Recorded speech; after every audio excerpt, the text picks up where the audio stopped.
This is the Aftermarket Radio Network. Hey everybody, Carm Capriotto, Remarkable Results Radio. Good to have you by. I appreciate you appreciating the episodic education that we create for you each and every week here on the Aftermarket Radio Network. We produce 7 podcasts a week with 5 different podcast shows. So glad you're here. I've got a hell of a guest, Jake Sorensen. He's coming up here in a sec. Hey, when customers choose a NAPA Auto Care Center, they get more than a repair. They get trust, savings, and peace of mind. Want your shop to stand out? Connect with your local NAPA representative and get the conversation started to become a NAPA Auto Care Center. Hey, let's face it, your shop management system is the most critical tool in your shop, and NAPA Tracks will move your shop into the SMS fast lane with on-site training, 6 days a week support, and local representation. Find NAPA Tracks on the web at napatracs.com. Hey, welcome back, Jake Sorensen. How are you, my friend? Hey, Carm, I'm doing good. How are you? All the way from Sandy, Utah. I'm great, by the way. I'm always great. There's no reason to be ungrateful. All the way from Sandy, Utah, McNeil's Auto Care. Jake's the 2019 NAPA ASE Technician of the Year, the 2019 Ratchet and Wrench All-Star Technician of the Year. How are those trophies? Are they nice on your shelf? They're getting some dust. It's been a few years, you know? Yeah. We're going to have to nominate you for something coming up here. ASE Master Tech L1, L2, L3. Shop Manager and the Diag Specialist, where actually he helped to develop the NAPA Apprentice Program. It's a great story. We've done podcasts on that, so thank you so much for all of that initiative. I know there's at least 4 figures of people on the apprentice program, and Jake, we owe it all to you. Thanks. I think ties into a lot of what we always talk about, but we got to be working on getting people in this industry. Jake and I are going to talk about a bunch of stuff. Please stick around. I think you're going to love it because this is a lot of stuff. Jake and I just chatted a while back and he says, Carm, I've got these 5-6 important things on my mind. I got to get them off my chest. And I says, good, let's do this thing. But it was just the other day I was doing a podcast and we were talking about skill trades. This lends right into the whole apprentice thing. And I am really trying to get it changed to what we call an essential skill trade, this automotive career of ours, because it was COVID that said we were essential. So why aren't we using the word in front of people when we're talking to parents and young people that we're an essential skilled trade? And what hit me a couple of days ago, I'm sitting here in the studio and all of a sudden the word trade hit me and I say, it's the wrong word. Because you know me, I'm on this huge language shift in the industry. And every time I could find a word, I don't think that has feeling and value and it's grounded in the professionalism of our industry, I came up with the word occupation. So think that through for a moment. We're an essential skilled occupation. I like that because we aren't a trade. We don't fall into the same category as a lot of those. Yeah, I know.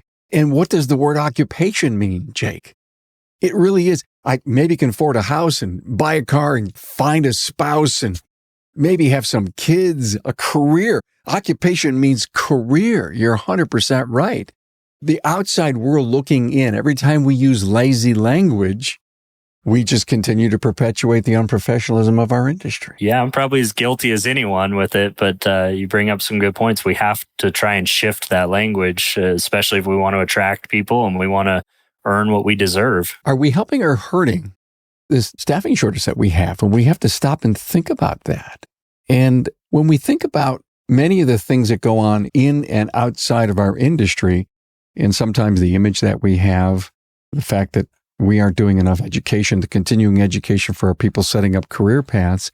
One of the other things that I know, because part of this whole thing is I just hit a recruitment team on. We were just chatting about hiring people and ghosting and the resume stuff that's so in our industry. How much does the shop environment, Jake, how much does that matter where professionals want to work today? More than I think just about anybody considers, because I think most people know that you've got to have a clean environment, a welcoming environment to bring somebody on, to hire somebody. And that's true. But what about keeping people? You know, I mean, Do you want to go to work at a place every day where there's, garbage piled up everywhere? You've got used parts all over the workbench. It's just unprofessional. Things are left out, not taken care of. It makes your job so much more difficult. And if your job's more difficult, you're not going to want to do that long term. And so there's a lot of reasons that we're losing people in our industry, but I think the environment is a huge one. And we really, as shop owners, need to look at that a little closer as to, are we just cleaning it up to bring somebody in, or should we care about what they have to go do every day, 40 hours a week? Jake, I think of the word pride.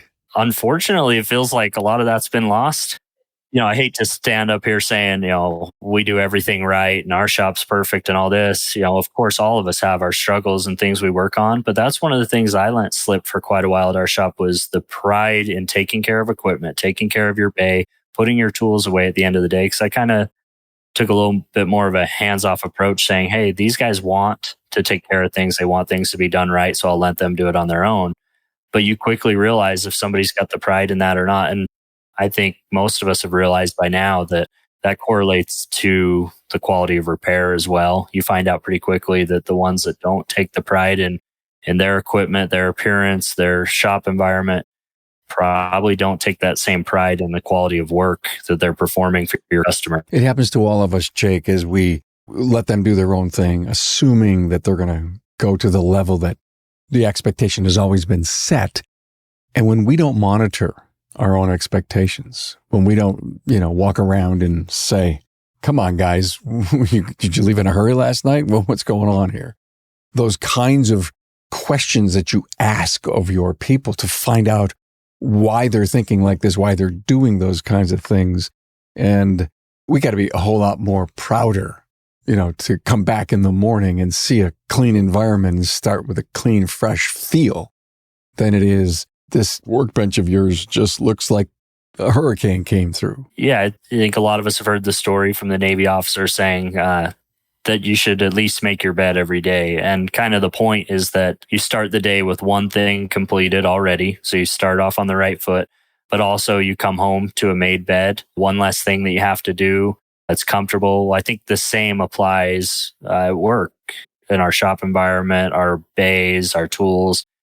Trying to make sure we keep up on that stuff because we feel more accomplished. If you, at the end of the day, make sure those tools are put away, the bay is cleaned.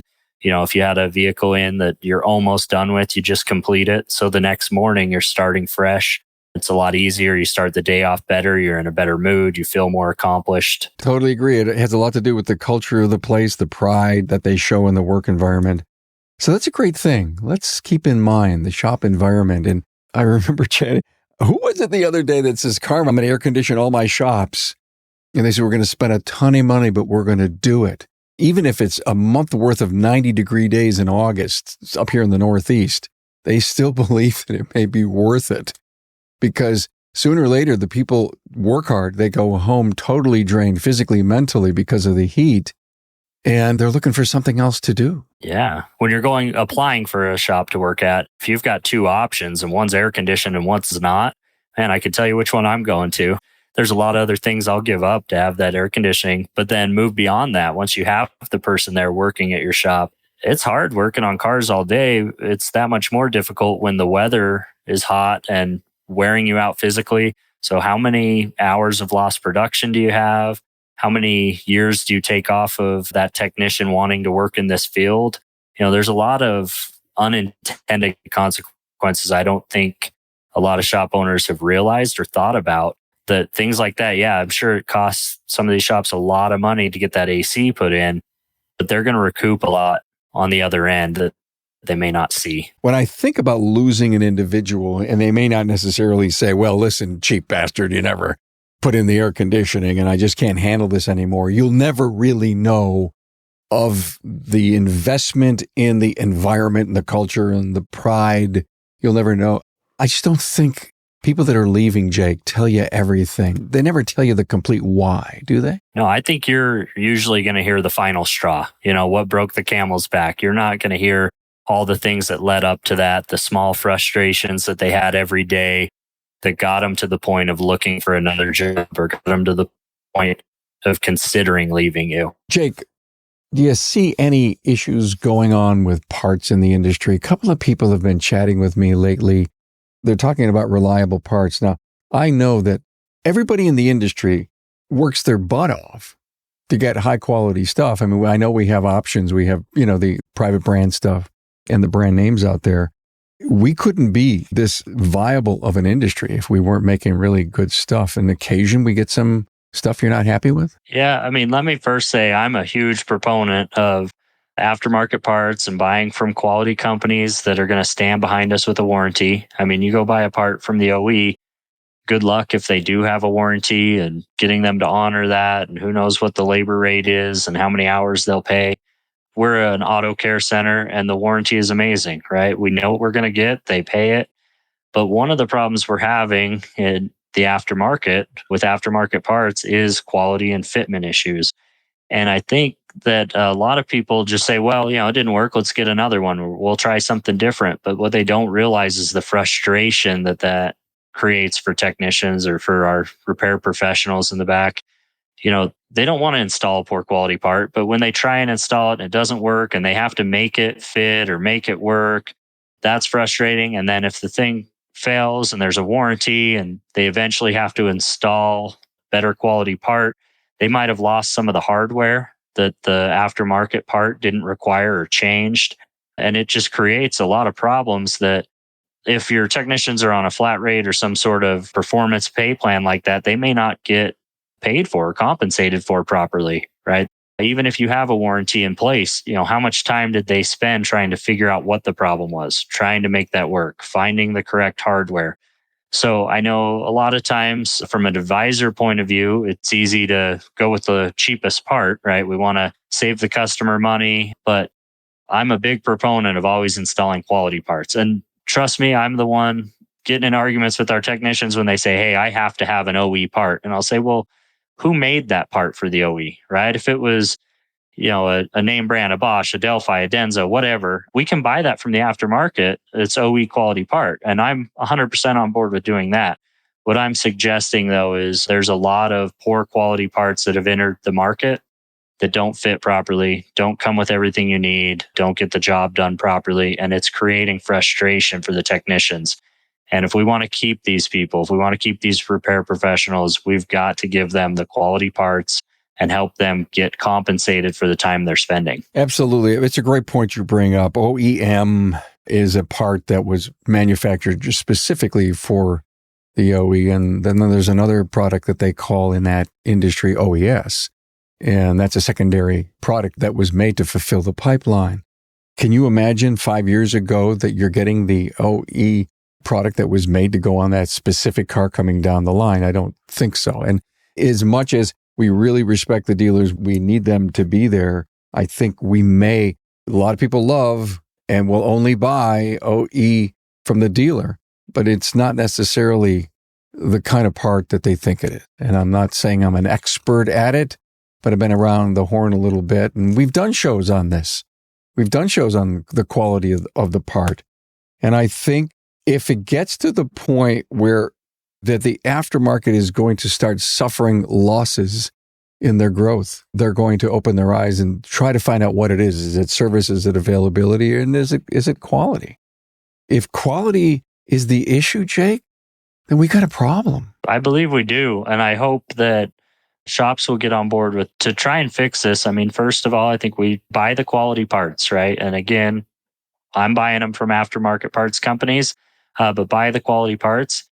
But when a technician, a repair professional comes and tells you that the part didn't fit properly, or we have to warranty that part because of a failure, or they tell you, hey, I can just tell this thing is not the right quality. This thing is not built properly. It's going to fail. Whatever that reason is, make sure you're processing that warranty. I think some of the times this stuff gets swept under the rug, and I worry that they never realize there's a problem and they're just going to keep selling those parts to everybody. But if all of us are on board, making sure we get these things warranted, talk to your local parts store about it and let them know that you're having these problems and you'd like them to talk to the manufacturer and let them know what issues you're having. Hopefully we can start to address some of these and get these issues taken care of. But Don't want to just give it to your professionals in the back to have them struggle and have problems with. Are you a NAPA Auto Care Center ready to elevate your shop? Then it's time to step into the premier tier NAPA Auto Care Gold Certified program. Gold Certified centers are recognized as the best of the best, delivering a consistent, trusted customer experience nationwide. Now, that consistency means more repeat business, more referrals, and more opportunities to grow your car count.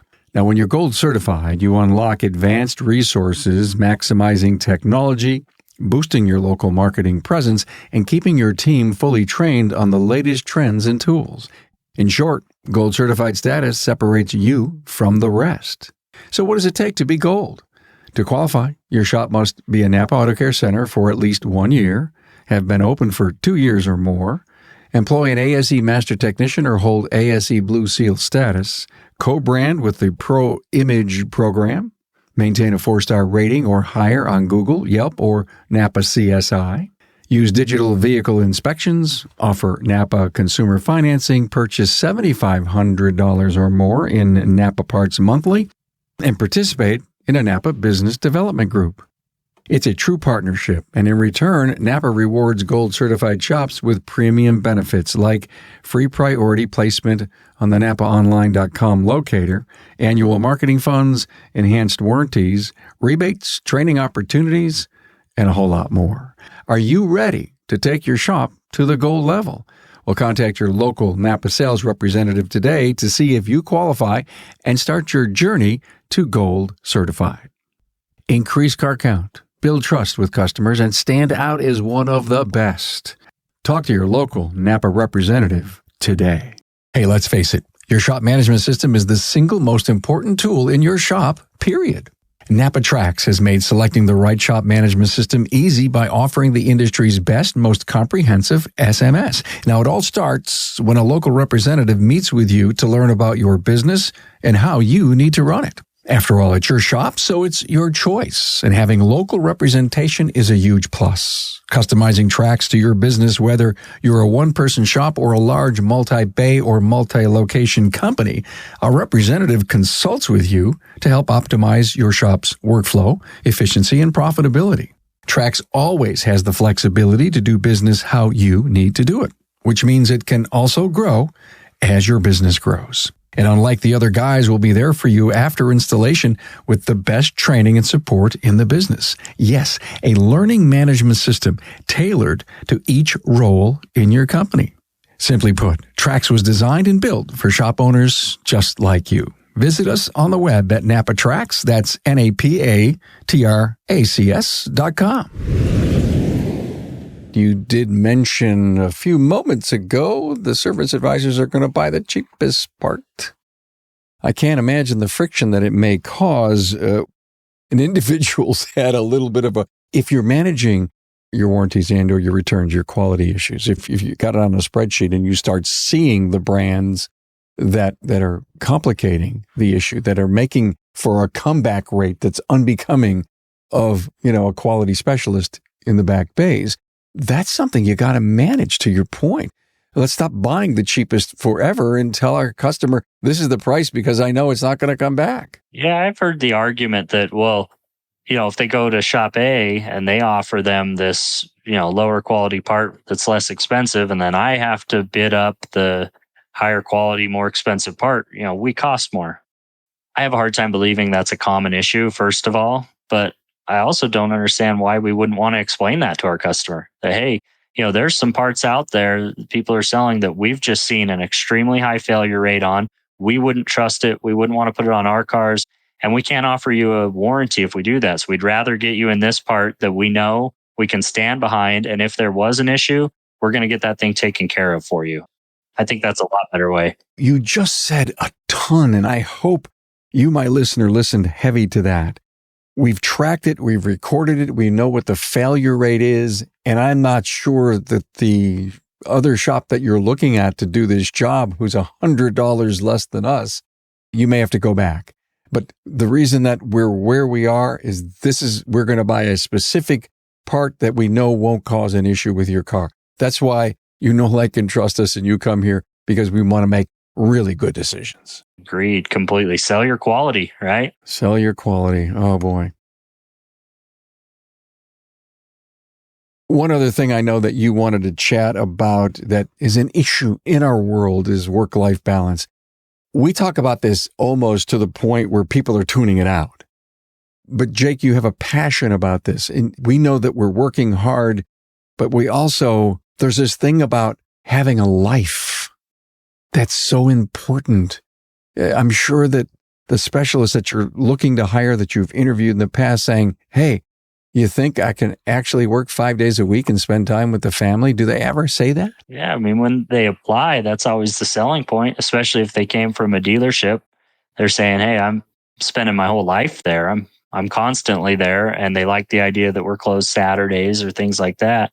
But I'm going to tell you right now, I don't think we've done a great job at this or done as well as we should.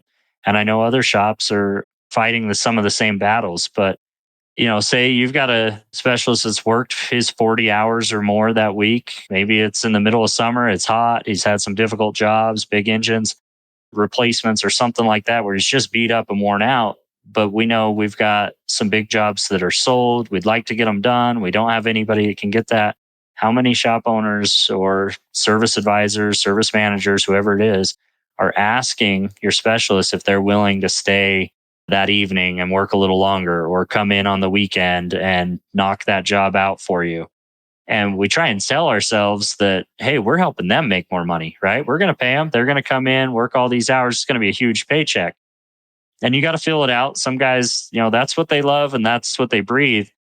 But we're going to burn out most people doing that eventually. And at some point, you've got to be the professional to say, it's not reasonable to ask the average guy to work more than 50 hours a week in this environment with the stresses and frustrations that come along with our job and expect them to be there long term.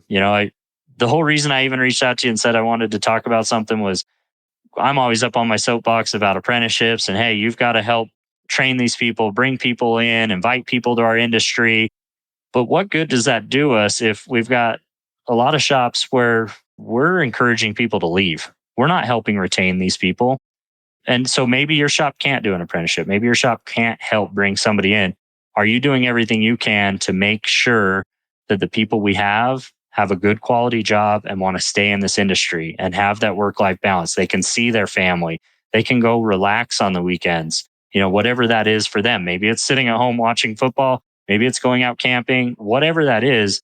People need that mental and physical break. And I don't know why it feels like, to me anyways, our industry doesn't see or care about that. And man, we're pushing a lot of people away and we've got to fix that, I believe. You said something so big and impactful. We are going to burn our people out. We're going to burn them out.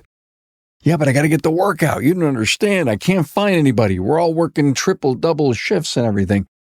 This is what we do in this podcast realm of mine. We talk about this stuff to attempt to move people off their top dead center, meaning I can't find anybody. I won't. The guys that I have, we're going to have to work our ass off and they're all with me and they're all behind me and they all agree.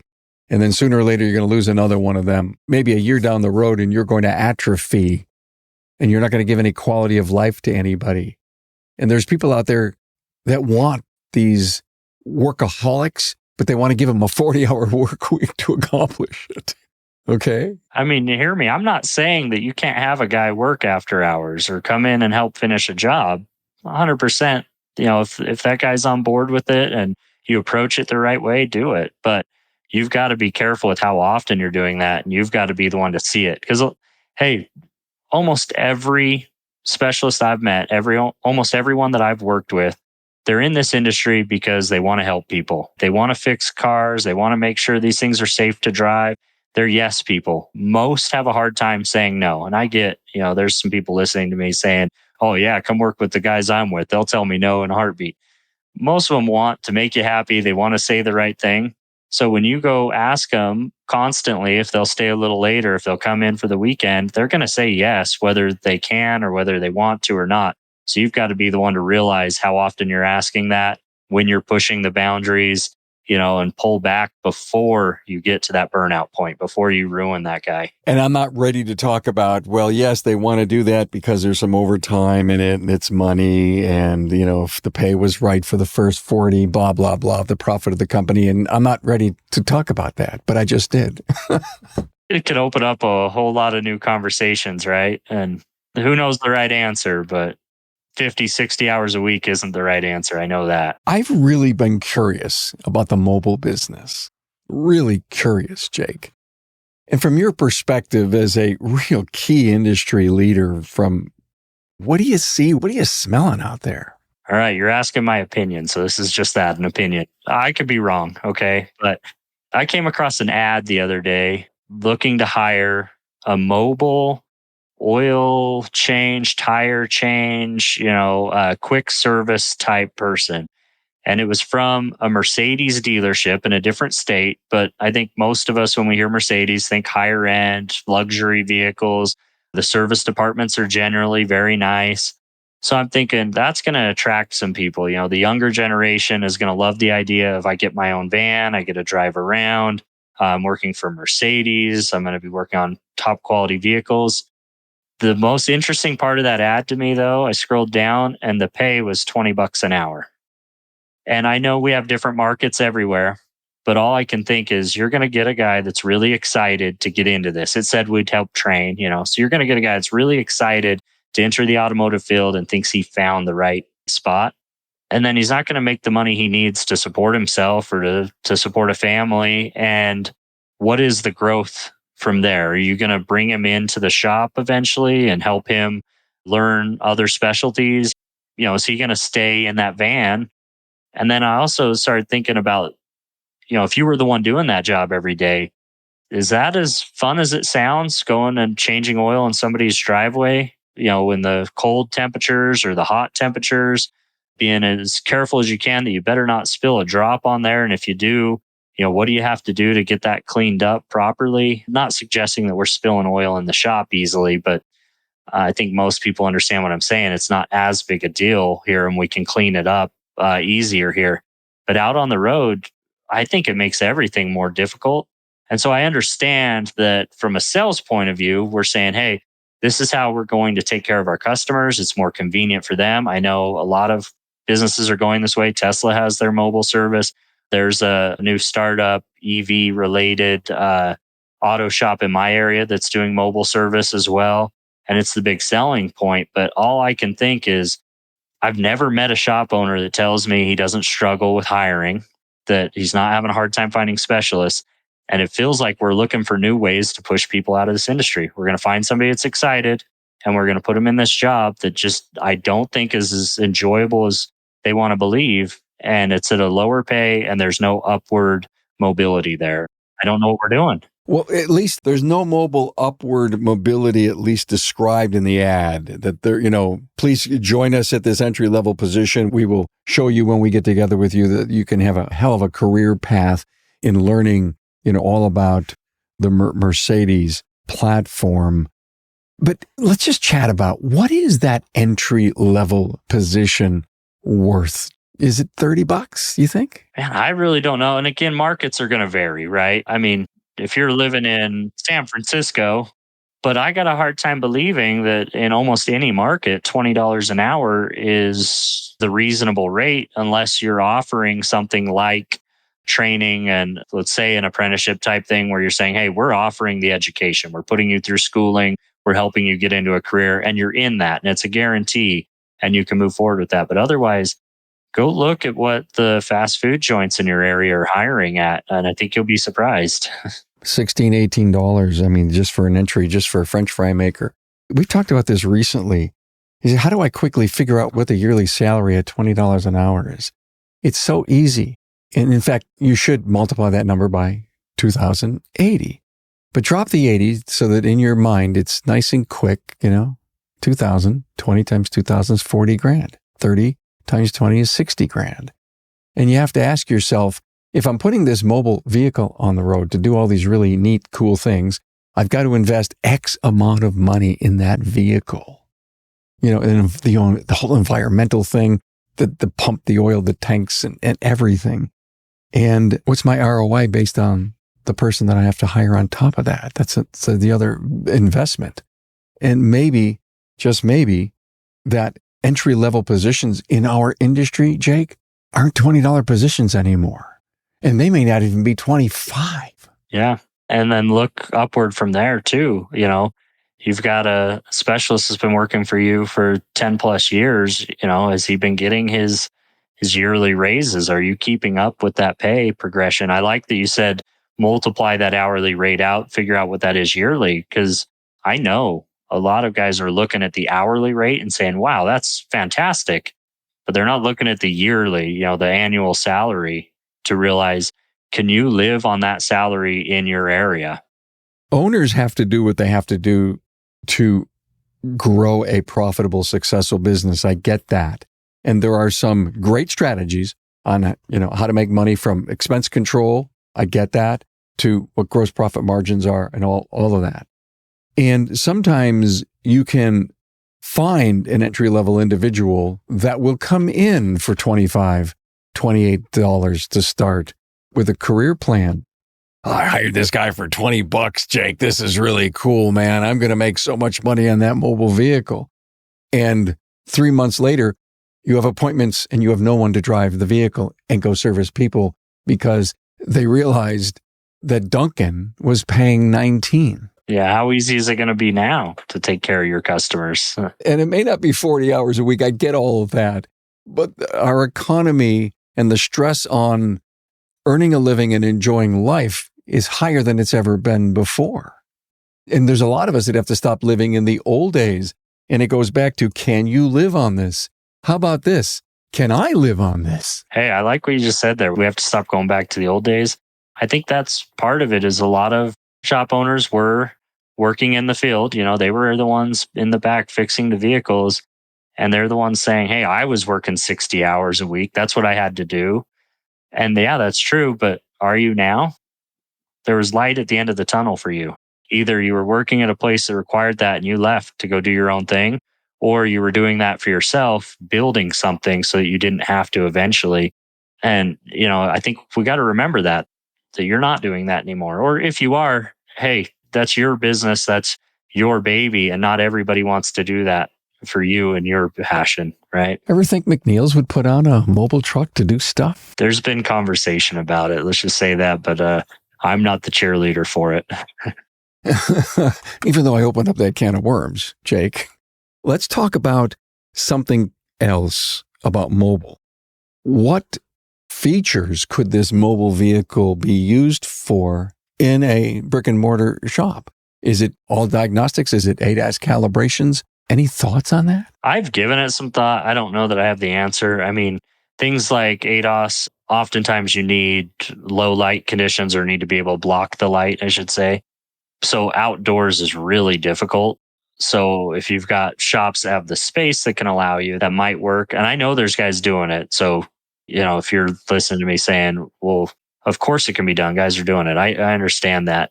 I think it's difficult to do it properly and 100% of the time. I think even most of the mobile ones that I know have to have a location they can go to for some of those calibrations. Diagnostics, that might be a thing. I'll tell you, my initial reaction though is we're going to devalue what we're doing. If, Joe can pull up in his van and plug in his tool and, 30 minutes in your driveway, tell you what's wrong with it, what do I owe him? But at the same time, I feel like you're going to have to charge more if you've got that mobile aspect of it. So I know a lot of them are doing the light maintenance thing, and I see the reason for it. As a customer, man, that'd be nice if I don't have to go stop in to get my oil changed or to get my tires rotated or whatever. But I'm just looking on our end how difficult it is to do that right or do that well. And when you do run into problems, how do you fix it? How do you solve that? It's so worthy of a crazy discussion because I know guys that do this and they're successful at it.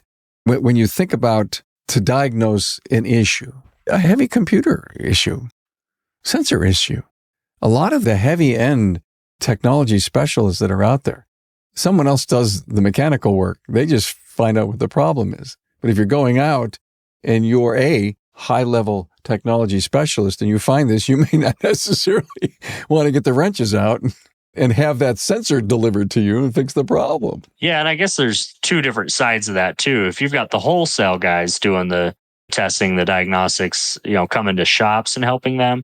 Yeah, of course, that's an industry that's doing well and is much needed. As far as to the general public, I guess, is where I'm skeptical that could work. I have to agree with you. Hey, so Jake, when you look back to the apprentice program that you worked your butt off to help develop on your own, the NAPA said, hey, Jake, what the heck you doing here? This is great. And they embraced this and they're doing so well with it. Jake, the thing I so worry about getting our youth to come in, work with the high schools, so work with the colleges. I got to tell you, God bless all the independents that are getting involved in education, but there's not enough of us doing it. No, I think that's the whole point here is it's two parts. One, what we've been talking about is let's not push people out of this industry. Let's try and retain what we've got.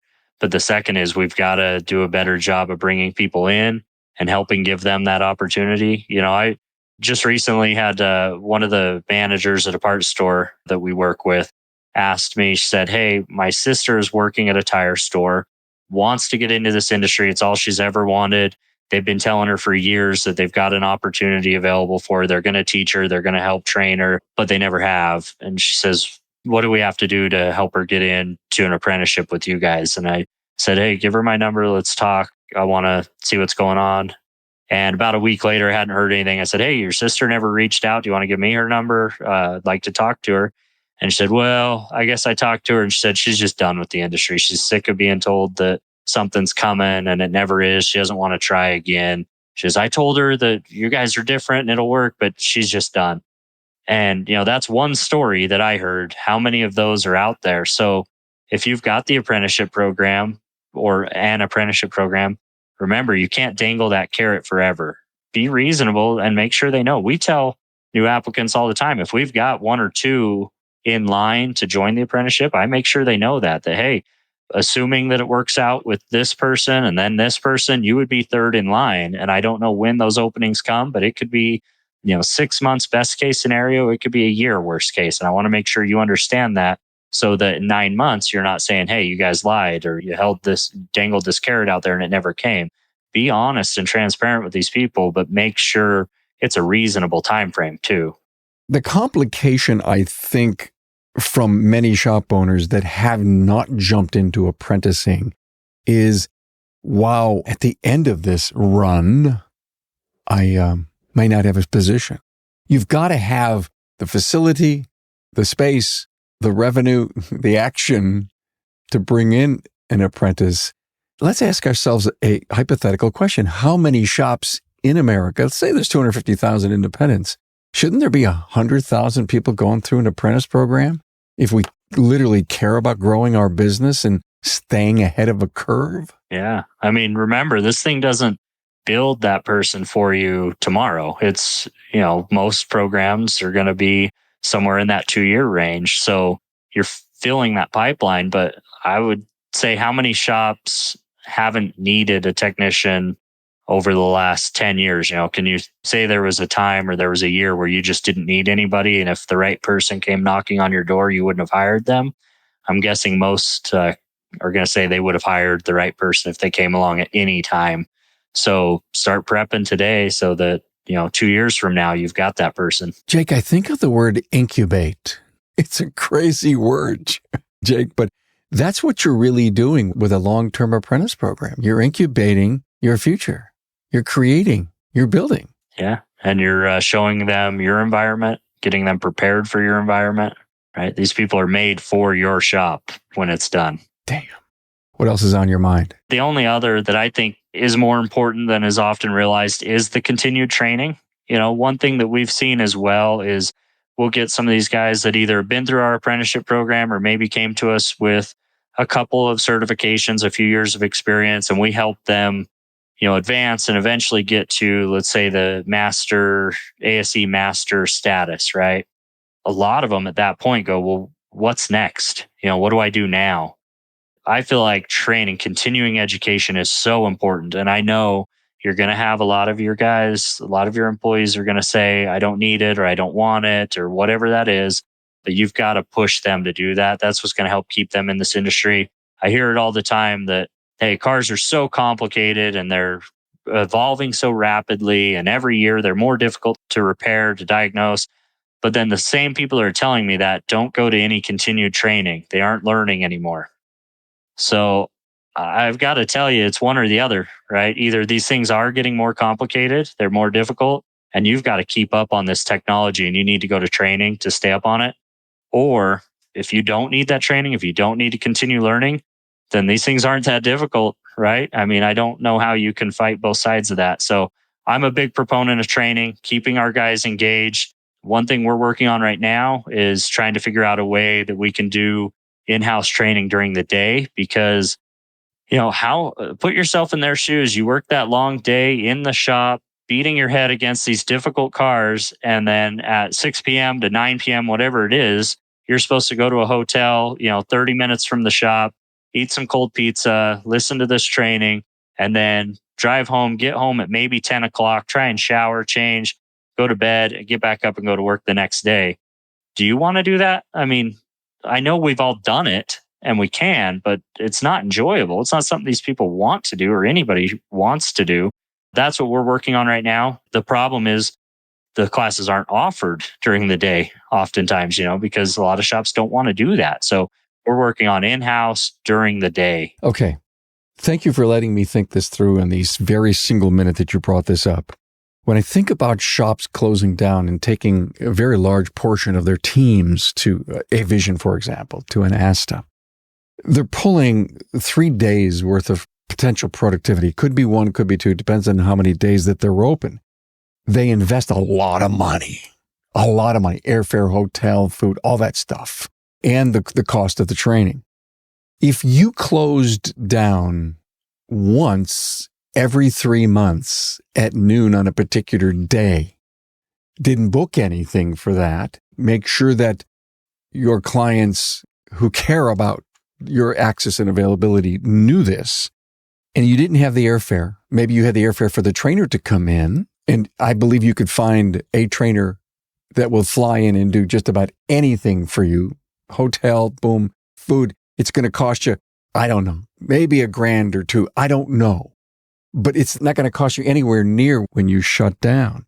So what's wrong with daytime-based training, even if it's noon or if it's the whole damn day? If it's 3 times a year or 4 times a year, and you maybe add up how many hours that is, and you seep that upon the continuing education process for all of your people. I talk to these top guys. I've heard Matt's podcasts with these top diet guys. They've never stopped learning. They thrive on finding out new things and staying on the edge. And they're cocky about their abilities, but they're also humble when it comes that they're constantly having to learn, which is, you said the right words, because training, we train dogs and athletes, we educate people. And so you said the right words, continuing education. And that's what I think helps people understand. We're not sending you to a training class. We're sending you to continuing education, perpetual. And maybe this concept of in-house, and again, remember, we've done shows on 3 or 4 guys in a town get together and split the cost of this trainer, and they all do the same thing. I'm telling you, I think you have something here. Yeah, however you have to do it. I'll tell you, it's just one of those things where for years we've said, well, that's when the training is, it sucks and we complain about it, but we're finally at the point, and this is where I think you have to be with most things, where we're finally at the point where we say, okay, well, how do we fix it? Instead of complaining about it, what's the answer? And so that's what we're working on is what day of the week is it going to be? How often is it going to be? And we're going to shut down for half a day, and we're going to have all of our guys there learning and hopefully lighting that fire to want to learn more. Amazing to have an in-house trainer that you can also be doing hands-on and learning at that same time. And this scope says this, and this pattern is about that.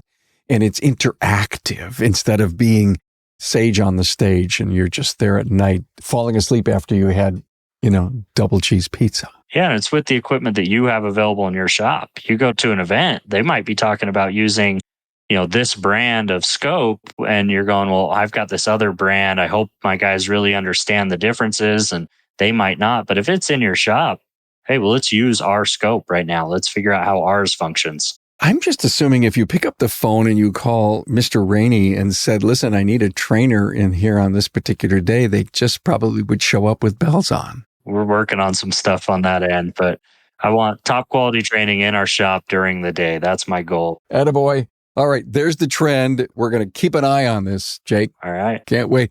Jake Sorensen, McNeil's Auto Care, Sandy, Utah, the 2019 NAPA ASE Technician of the Year and the 2019 Ratchet and Wrench All-Star Technician of the Year, and my friend. And I appreciate you being here. And thanks for all your incredible wisdom, Jake. Thank you, Karma. I always enjoy talking to you. Me too. Have a blast. Thank you for stretching my think. Thanks for being on board to listen and learn from the premier automotive aftermarket podcast. Until next time.